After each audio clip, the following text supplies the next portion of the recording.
Welcome to Englishindifferentways channel. On this channel, you'll learn the voices and phrases in English. Without further ado, let's go to the video. In this video, you'll learn what is the difference between bring and take.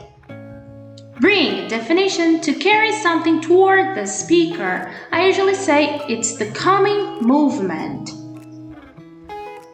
Sentences: can you bring me a glass of water? She brought her kids to my house. Please bring your books to class tomorrow.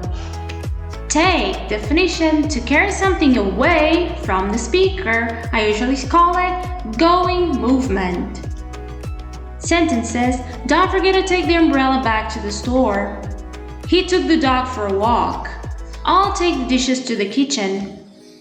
Thank you so much for watching the video. Please like it, share it, and leave a comment down below. See you next time. Bye bye.